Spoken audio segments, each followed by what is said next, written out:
transformer votre vie en récitant la prière de Jésus matin et soir, si je pouvais te dire, est-ce que tu aimerais réciter la prière de Jésus matin et soir, est-ce que tu la ferais? Pour moi, c'est oui. Donc, je vais donner, ça va être un peu dur pour certains, ça va être rustique pour d'autres. C'est la suite de la vidéo juste avant que je vous encourage de voir et en même temps elle peut se regarder seule, la prière de Jésus. Donc le modèle de prière quotidienne de Jésus. Si nous revenons au modèle de prière quotidienne de Jésus et des prophètes comme Daniel, il priait régulièrement et suivait les commandements de Dieu avec dévotion. Encore une fois, pour certains, ça va sembler dur, rustique, ouais, c'est l'Ancien Testament, mais je vous le dis quand même. Jésus souvent priait seul, comme dans Marc 1,35, il dit « Vers le matin, pendant qu'il faisait encore très sombre, il se leva et sortit pour aller dans un lieu désert, où il pria. » De même, on doit suivre cet exemple. Prier avec le cœur et non avec une simple obligation. Kavana et l'importance de l'intention dans la prière. Les prières qui atteignent le ciel, selon les rabbins, nécessitent la kavana, c'est-à-dire l'intention ou la direction. Comme le rabbin le dit, lorsque tu pries, sache devant qui tu te tiens. Lorsque tu pries, sache devant qui tu te tiens. Réaliser que la vie et la prière se travaillent et demandent un changement, ça implique dans notre attitude, dans notre concentration et même dans notre volume de la manière de prier. Ça doit être, nous devons être engagés.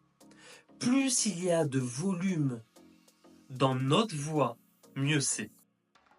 Car c'est la demande en fait d'énergie et d'émotion engagée qui était importante pour les Juifs. Écoutez bien. Une prière avec un volume montre que nous sommes investis et non abattus ou maussades. J'ai enseigné en plus il y a quelques ça dans une école, dans l'école notamment, je partage cela dans l'école marché surnaturel où vous pouvez avoir notamment 2 sessions gratuites où en fait avant de prier pour chaque réunion, j'aime me sentir seul et isolé. Comme on voit, vous savez, la danse de David dans 2 Samuel 6, 14, 15, il dit David dansait de toute sa force devant l'Éternel. Il était saint d'un éphod de lin. Et j'aime ce côté où, comme David, j'arrive dans ce moment où je suis libre de tout regard, de toute chose, et je me place devant l'Éternel. Je crois que la bonne solitude, Jésus était pris souvent seul, et c'est vraiment important de prendre ces temps-là. Mais c'est la bonne solitude. La prière, c'est l'arrosage et le désherbage spirituel. En fait, la prière silencieuse, elle est paisible sur un stade de contemplation. Quand on arrive dans ce stade d'adoration et qu'on est devant la gloire de Dieu et le silence, et on arrive dans un état vraiment, dans un état de contemplation. Mais dans Éphésiens 1 et 3, il dit qu'il nous exhorte à prendre la responsabilité de nos péchés et les appeler par leur nom sans blâmer autrui. Il dit ne vous plaignez pas, mais apportez vos plaintes à Dieu en premier. Il est hyper important, que ce soit dans le péché ou dans la gloire, d'exprimer vraiment cela, d'ouvrir notre bouche. On doit également partager les uns aux autres, à notre famille, à notre travail, à tout ce qu'on fait. Il est important, quand nous sommes devant des personnes, de parler. Donc, imagine le modèle de Jésus à l'âge de 13 ans. À l'âge de 13 ans, Jésus serait venu dans la pièce de prière, aurait lavé ses mains et commencé à réciter les bénédictions matinales. Vous allez voir, c'est puissant. Après la bénédiction, il aurait regardé au ciel et disant « Seigneur, Seigneur, que mes paroles te plaisent aujourd'hui. » Ensuite, il aurait revêtu le talit et pris les 18 bénédictions.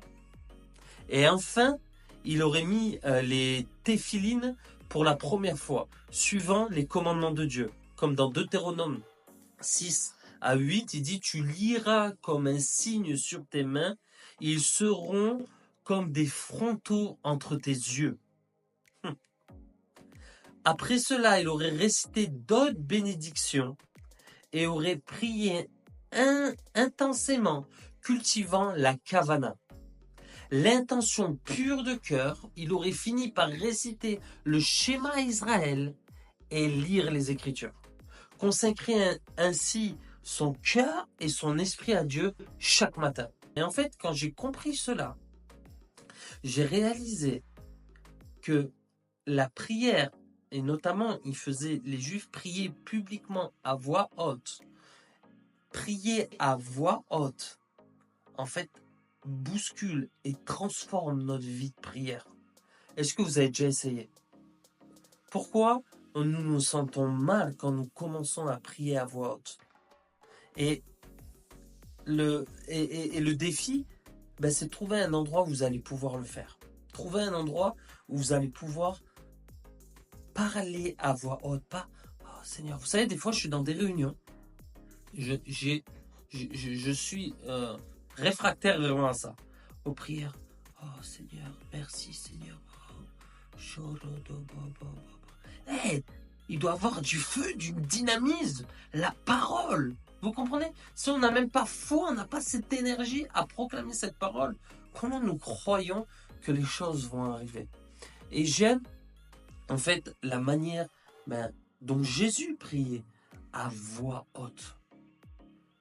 Père, voilà, c'est vraiment ce que j'avais à cœur. Et quand vous, pour revenir à la vidéo que j'ai fait avec le sexe, toutes ces choses et tout, faut savoir c'est qu'il ne se passait jamais 12 heures sans prier. Donc quand tu fais et tu satures ton temps de Jésus, de sa parole, il n'y a plus de place pour autre chose. Soyez bénis.